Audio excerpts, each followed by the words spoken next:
A very good evening to everyone. I, Neodev Ghosh, Peace House Vice Captain. And I, Vedant Narayan, the Unity House Vice Captain.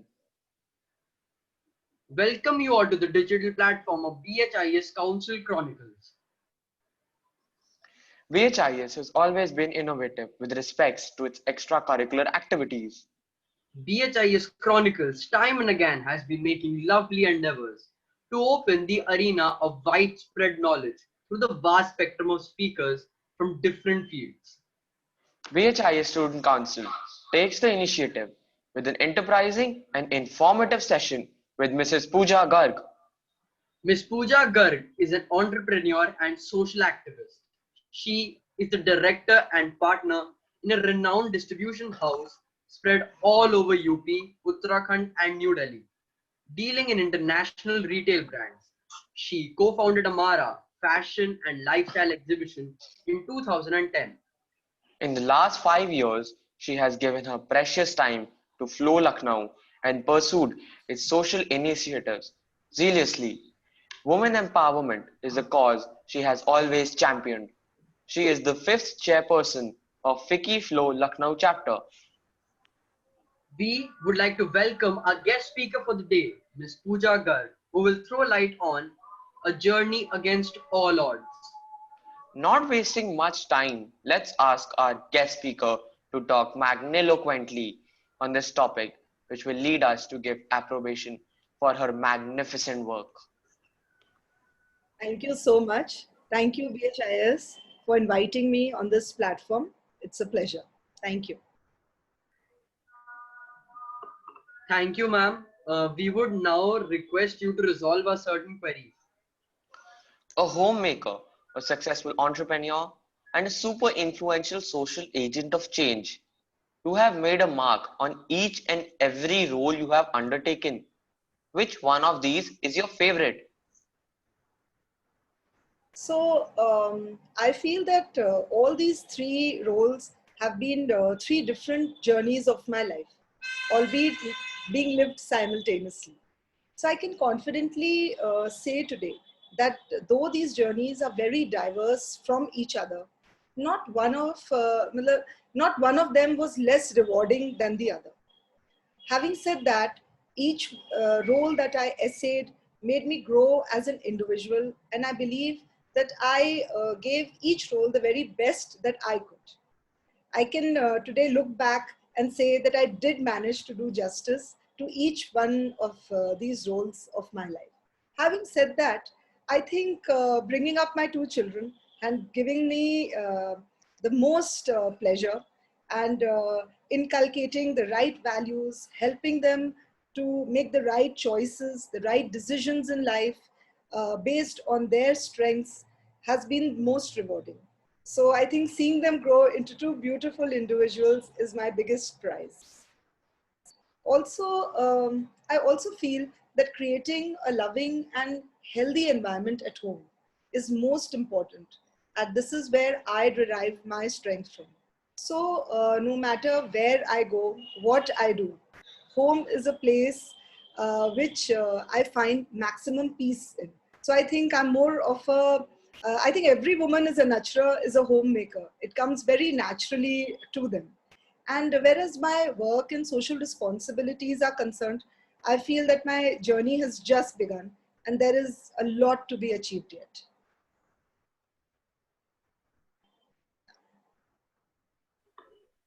Thank you, ma'am. You're a force to reckon with and meticulous with your plan, being and execution. Have you always been like this, even when you were a child? I never thought it of it per se. So I was the youngest among my four sisters. And in fact, I belong to a big joint family. And I had nine sisters, as in cousins. There were nine sisters and 10 brothers. And being the youngest, I've been a very carefree child while growing up. So it was more like, I was very tomboyish. I had no responsibilities and nobody would really take you that seriously being the youngest.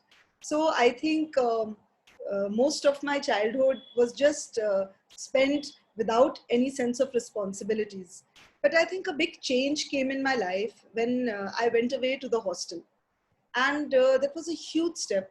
It totally, completely changed me. So suddenly, it's like you grow up suddenly. You have to take your own decisions, you have to make your own choices, you have to be responsible for all your actions. So I think that was one time which I could say that was instrumental in inculcating a sense of responsibility in me. There was so much that I learned from the hostel. The biggest lesson being, of course, being responsible for my actions. So I felt that it was a competitive world, and the survival of the fittest and the smartest. So I had to learn both. I guess I learned both. And I paid a lot of attention to my studies. And I think somewhere down the line, the teachers saw something in me which probably I didn't see in myself that time. And I felt that I was given a lot many responsibilities, a lot many tasks to do.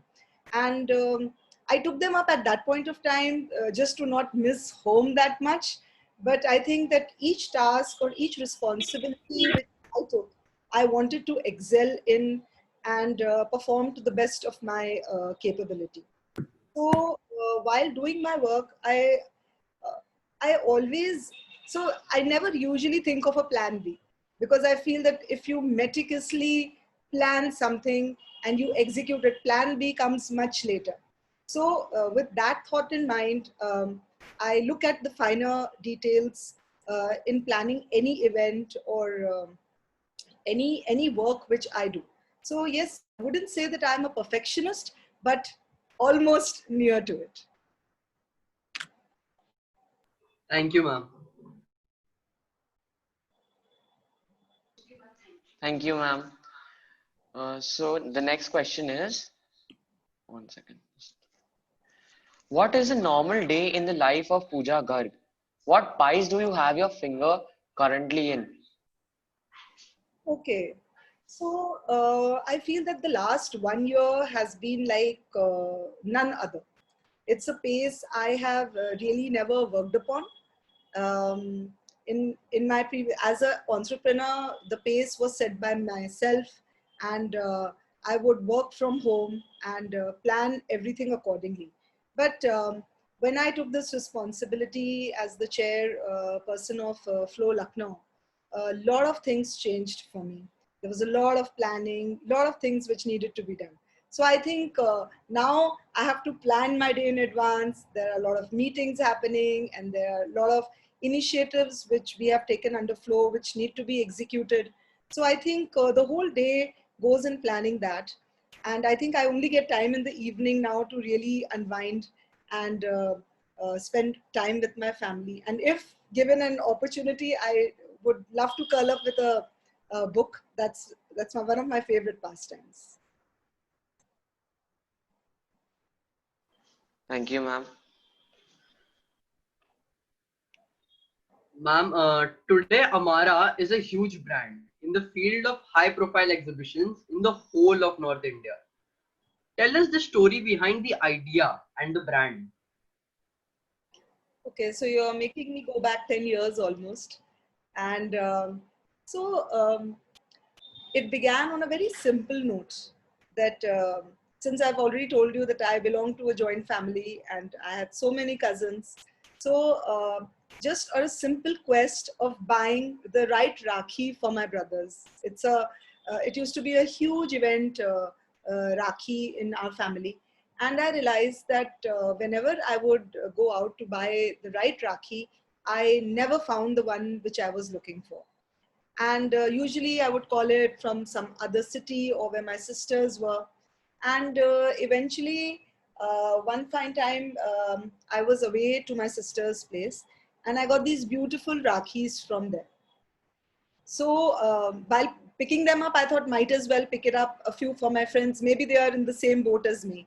And so I picked up a lot of Rakhis along with that, a few of the gifting items for Rakhi, and I put up a little exhibition of my own at my place. And by evening, everything was sold out. And there was so much of appreciation with regards that. So I think the whole idea of bringing different brands to the city kind of manifested from there, that there is a dearth of market in Lucknow. And of course, there are people who are ready to spend it. It's just that it's not available in our city. So I think that was one of the reasons behind even thinking or doing any kind of exhibition in the first place. So this is where it started from. And then, of course, I got in touch with a very dear friend of mine, Ritu Mathur. She's my partner. And we spoke about it. And I think kind of she also was equally excited as me. And we said, let's just give it a thought and let's just see where it will take us. And that's how the whole idea of Amara was born. Thank you, ma'am. And the next question is, what was the journey like? Was it smooth sailing, or did you face many challenges in the process of setting up your own entrepreneurship? So I could say that the journey has been most rewarding. It's been a lot of fun and lot of learning.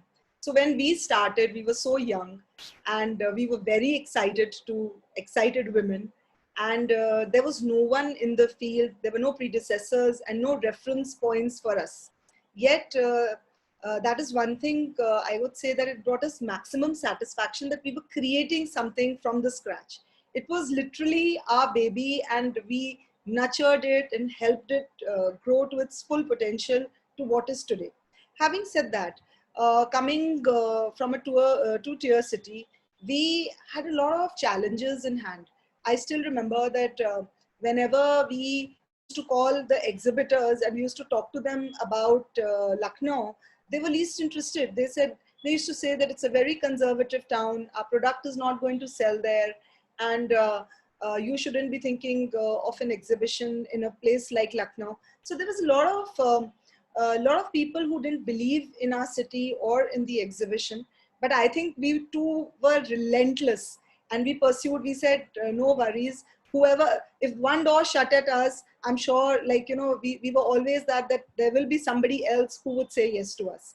So I think that was one of the things. And also, at that point of time, my partner was in a family way. She had bed rest, and I also very clearly remember that I heard also been advised bed rest. I had hurt my back at that point of time. So both of us were on the bed, and yet we still, kept on planning the exhibition. Nothing could stop us. Nothing could put us down. And I think that paid off, because our first exhibition was a huge success. So many people came and visited that exhibition. And then, of course, social media at that point of time was something which was not that much explored. And we were doing that. And I think we posted it everywhere. And as you can see, today, Amara is very, very successful. Thank you, ma'am. Ma'am, now coming to the present, how did FICCI Flow make an entry into your life? What was the pull to join this organization? Okay, so strong women have always been my role models. Be it Sudha Murthy, be it Kiran Bedi, Mother Teresa, Indira Nui, and even Michelle Obama. These women I have looked up to, I've been inspired by them. And not only these, I've been inspired with people within my family. My mother-in-law is a very strong woman, and she's inspired me a lot. And then there is, of course, so many of my friends and within my family who I really look upon to. So I think that these are the people who I have from time to time drawn inspiration from.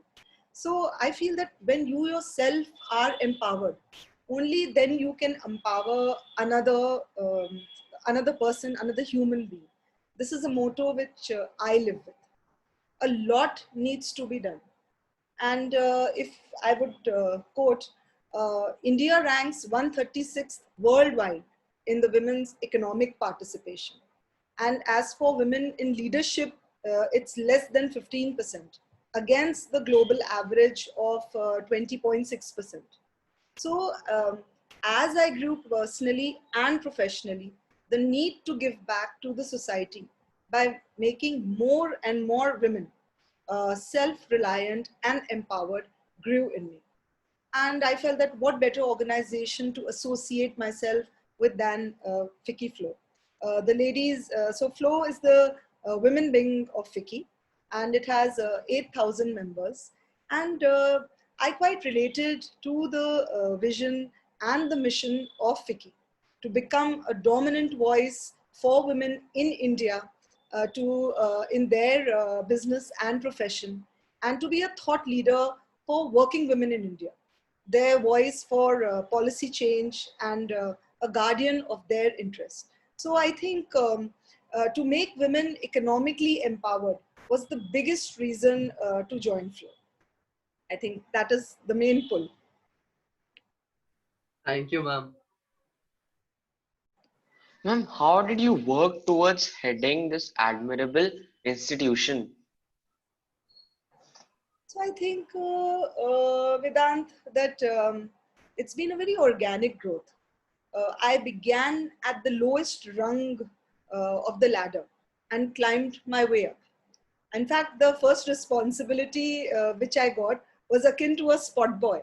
And I was an escort to the guests leading to the stage. It just so happened by chance that I realized that I was there, and a job needed to be done. And I just kind of took responsibility of it. And I always feel that there is no job too big or too small. So carrying out that was just something which came naturally to me, and I just did it. And for that, I got a lot of appreciation from my peers. And steadily and gradually, I started taking interest in the work of Flow.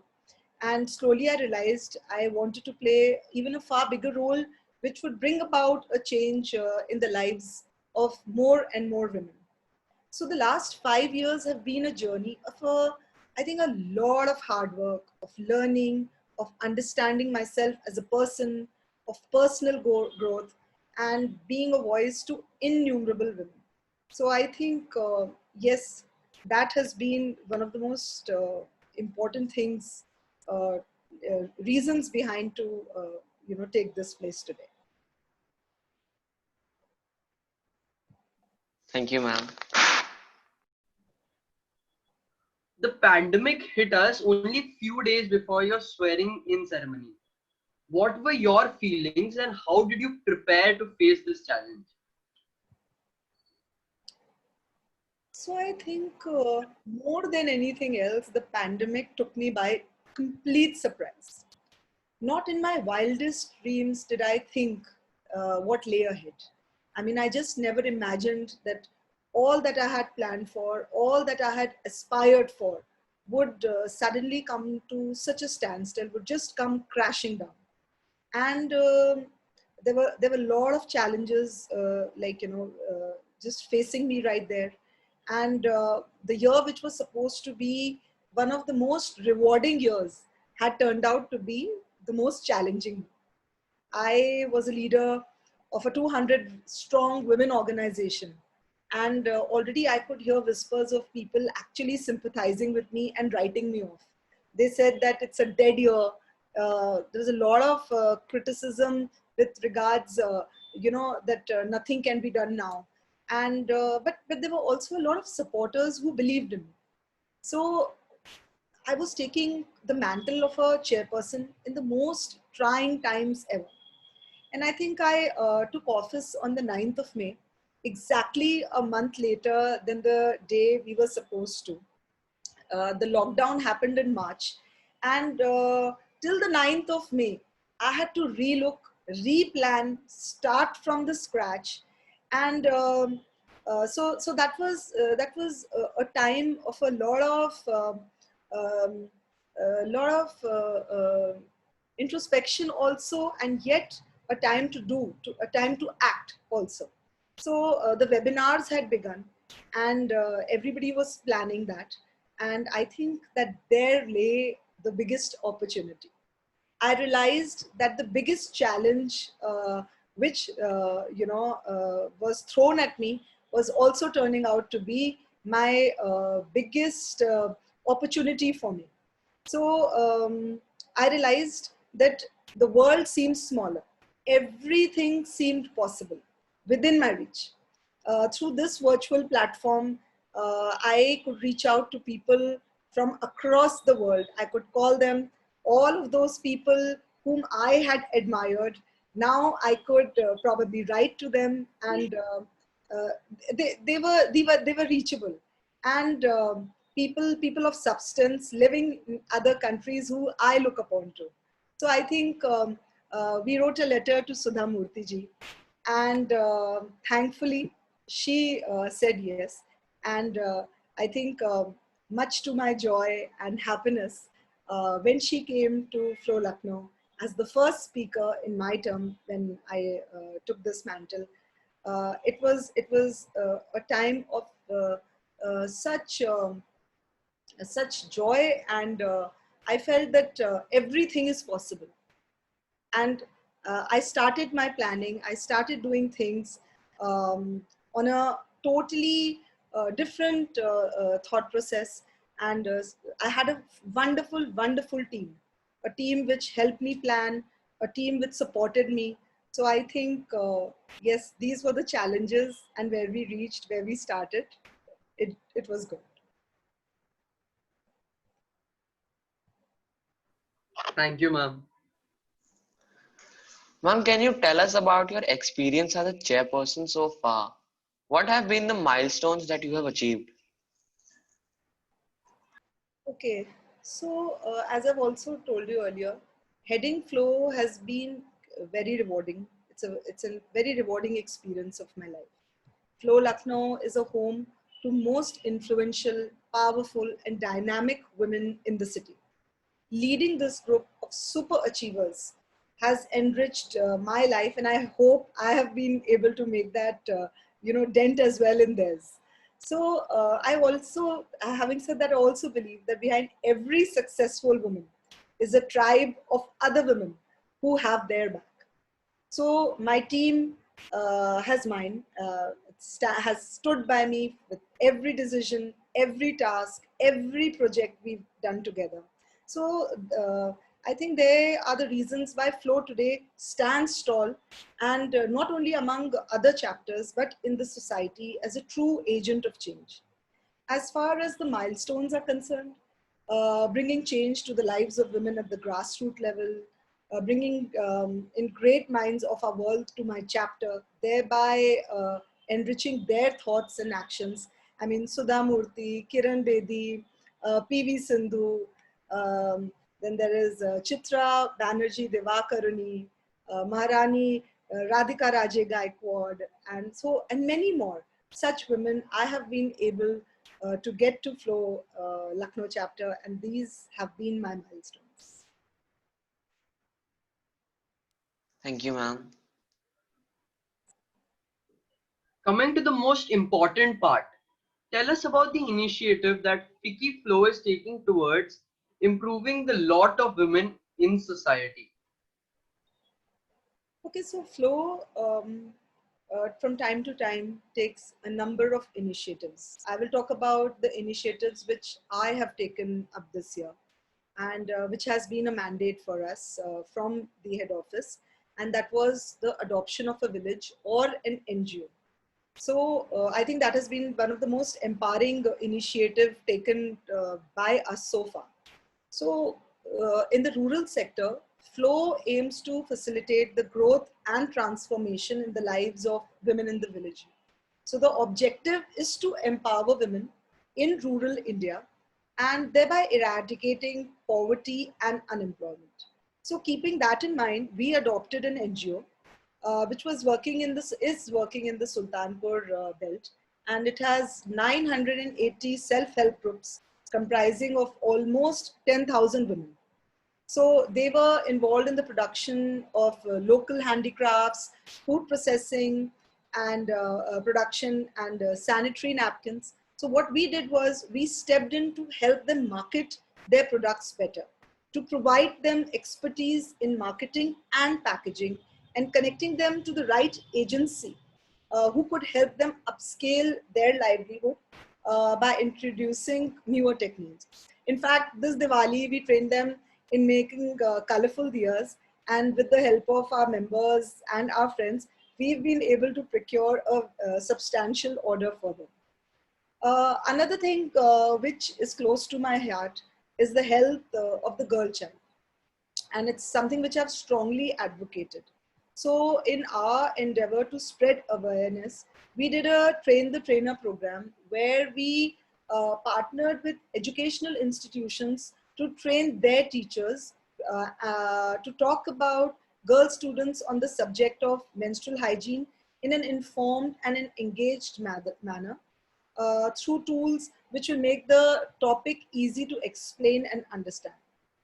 Another initiative which became hugely popular was the launch of the Flow Bizwoman. It was started for our entrepreneurs and business owners in the Flow Lucknow chapter. So under this, we started the Vocal for Local series on Facebook. So every Sunday, we showcased 3 members to talk about their business. So through this initiative, we aim to bring more visibility to their businesses within our chapter, and also to look at exploring what B2B opportunities exist within the chapters of Flow across India. And one more initiative which I would like to talk, which again was hugely successful, were the Smart Up Saturdays. So as you all know that the lockdown has made us spend more hours and use our iPads and phones and laptops more.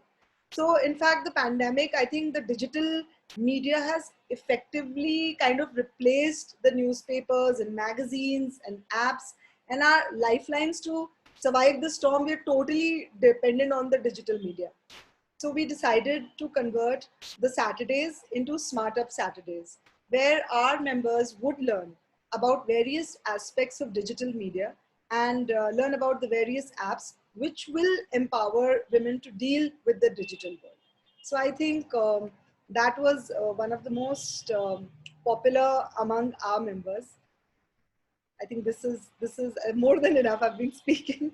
A lot of initiatives have been taken up, but yes, these are a few which are close to my heart.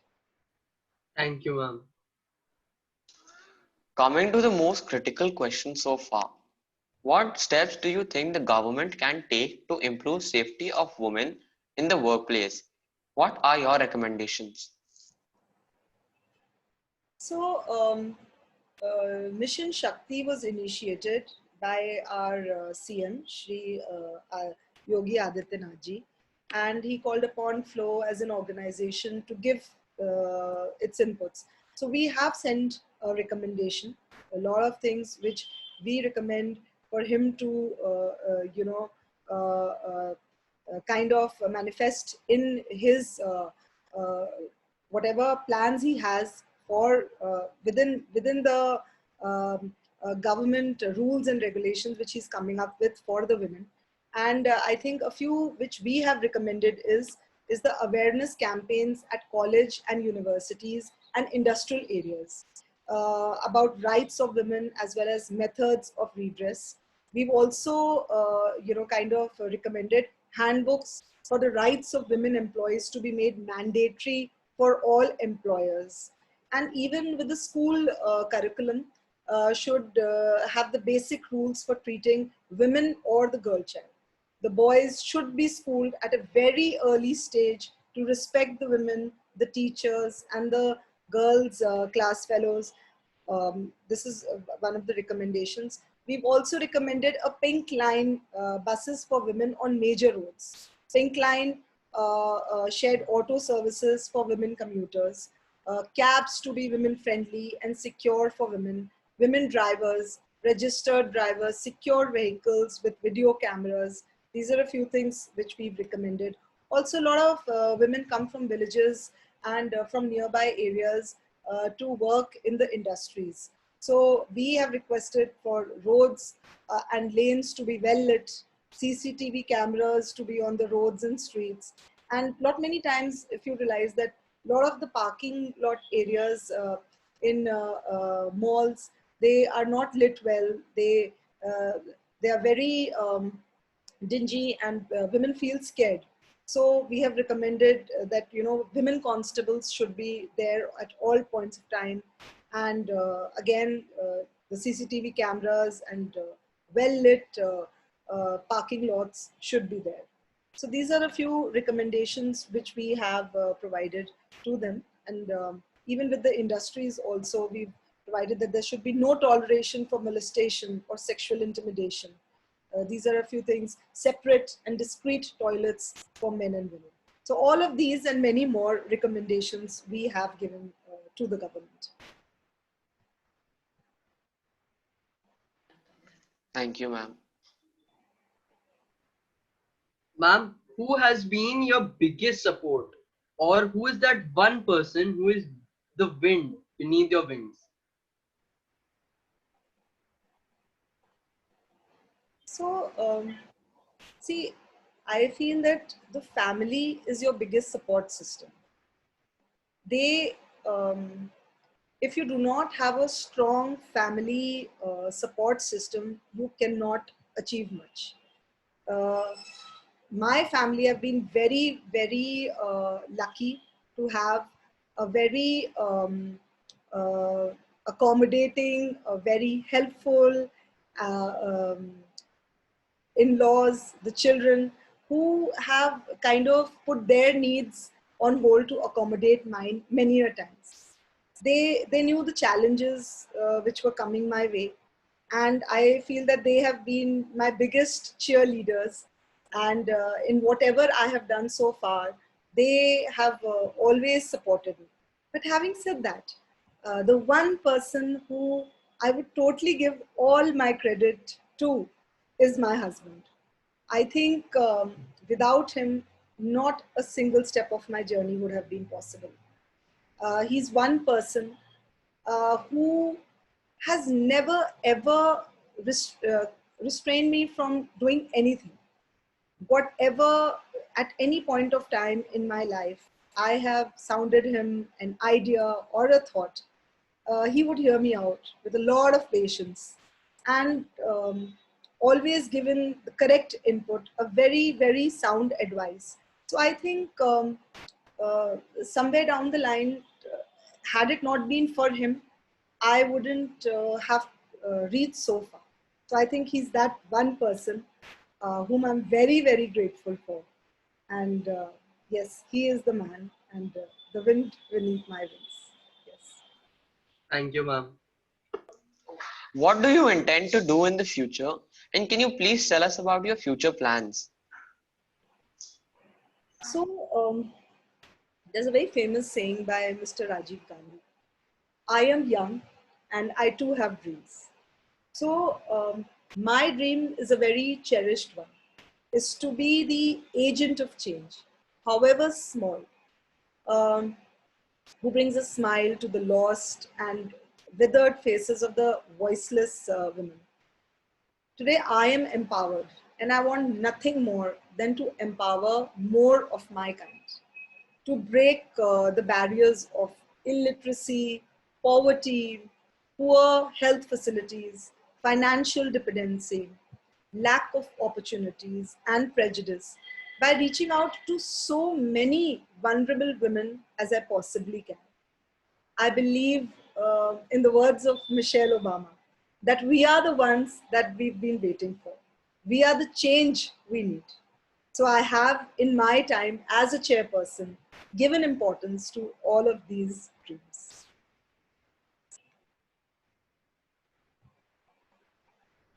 Thank you, ma'am.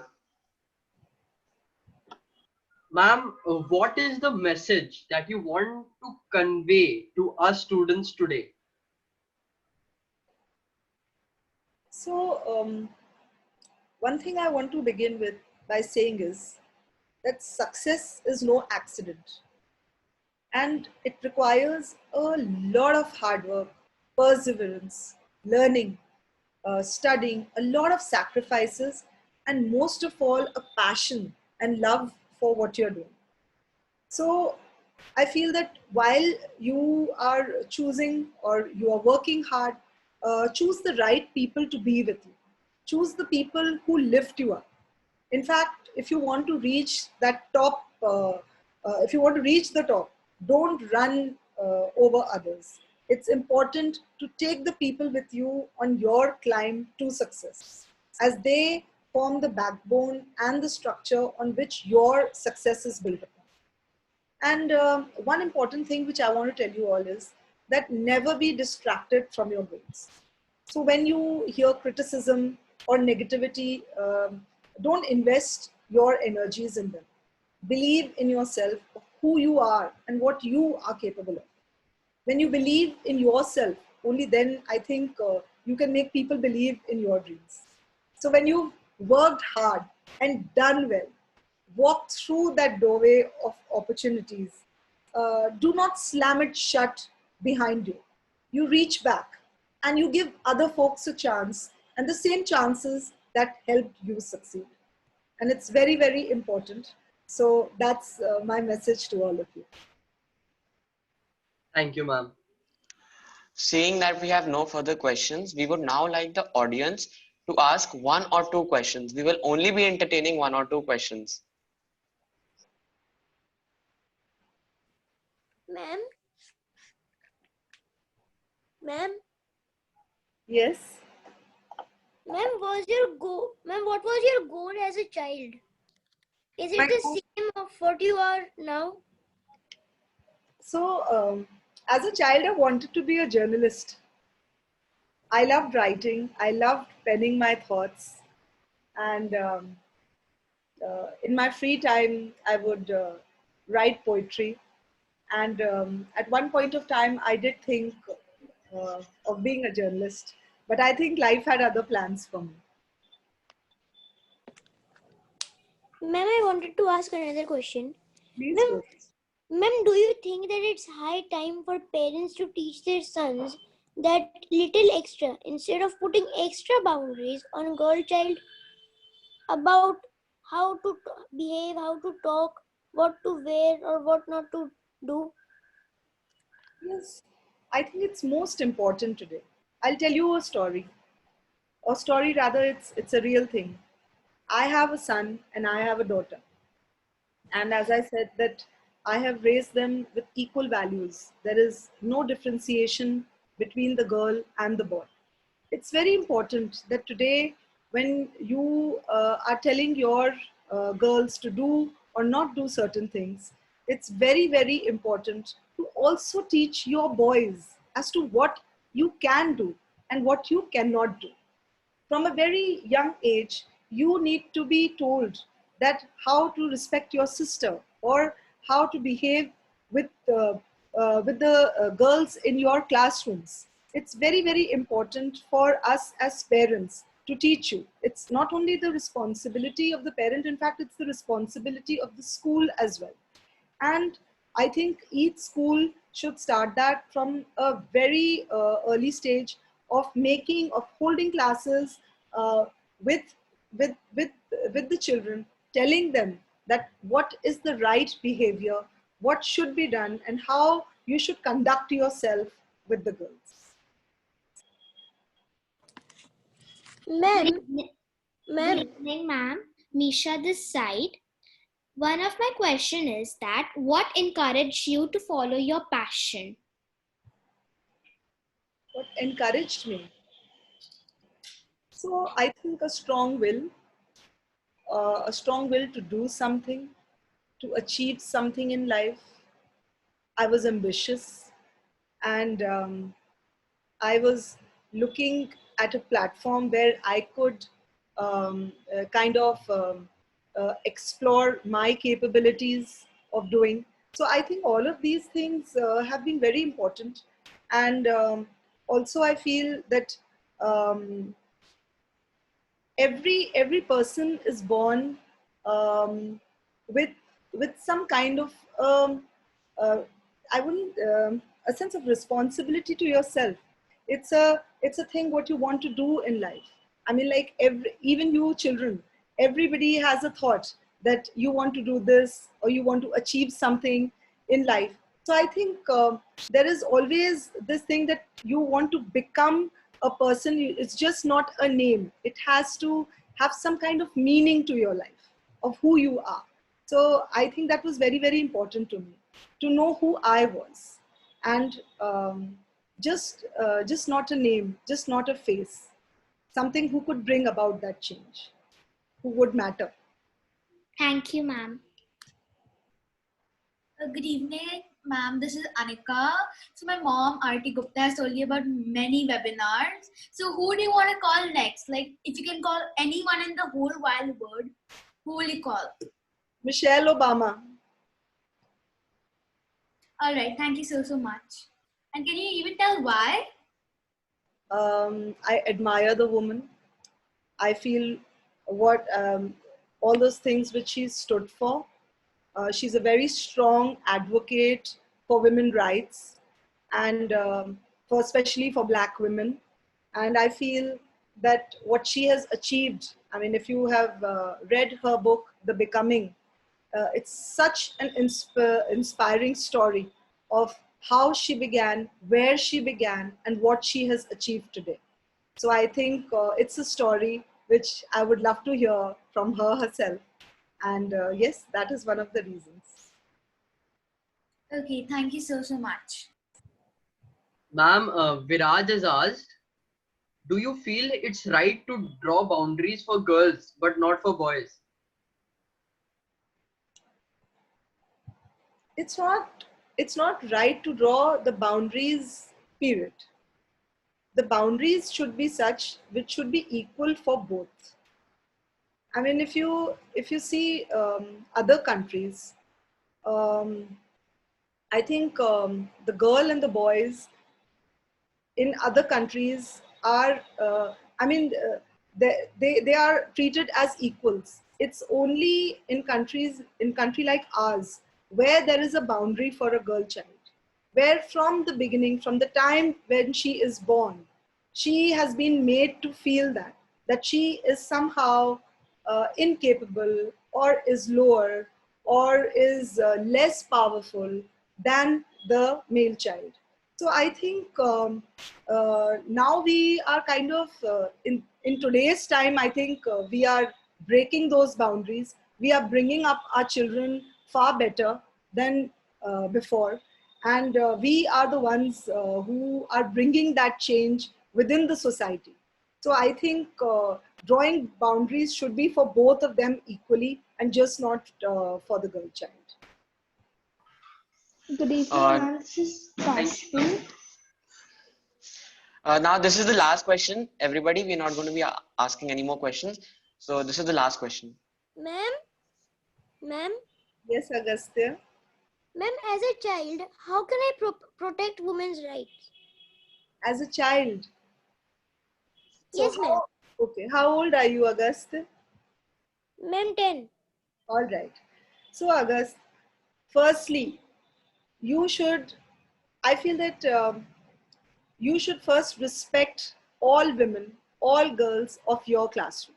Firstly, when you see that a girl is in some kind of a problem or in danger, you should step up to help. You should just not be a silent spectator if you see that any kind of abuse is being given, or somebody is troubling the girl or any woman. I know you are small, but in your own ways, you can reach out to help. You can voice your opinion. You can inform people that uh, um, a certain person is being troubled. You can inform a person who is older to you, who is probably in a capacity to help. So never ever keep quiet, Agastya. Always raise your voice if you see something which is wrongly being done to a girl or a woman in your presence. If I see something happen in my house, what should I do? If you see something, you should talk to a person whom you trust firstly in your home. If you feel that, if you see that something is not right, you should take somebody in confidence, probably your sister or your brother or your father or any relative, and you feel that something is not being done right, you can inform them, and probably they will reach out to help you. And if not so, somebody whom you trust, it could be your teacher or anybody whom you feel you have faith in, you can reach out to them, and I'm sure that they will lend out a hand to you and help you there. So now we end this question answer session. We would now like to initiate a rapid fire session with Miss Puja Garg. Hope you all enjoy. Ma'am, all of these questions have to be answered in one word. So the Okay. first question is, what does Amara stand for you? Unending and eternal. That's our tagline. Thank you, What is ma'am. success for you? Being empowered to empower. What is your dream destination? Has to be Greece. I haven't visited it, and I just want to visit that place. How do you utilize your free time? Reading. Who is your favorite author? Okay, so there's so many actually. Jeffrey Archer is one, and right now I'm reading Amish. So yes, an Indian author. How would you describe your childhood in one word? Carefree. Personally, what is more fun, being an entrepreneur or a social activist? Hands down, social activist. Thank you, ma'am. Thank you so much, ma'am, for the answers, which were truly wonderful. I'm sure everyone must have been amazed to know more about you. Thank you so much, Neo. Thank you so much, Vedant. It was such a pleasure interacting with you both and all those present here. Thank Ma'am, you. the pleasure was ours. Ma'am, the pleasure was ours.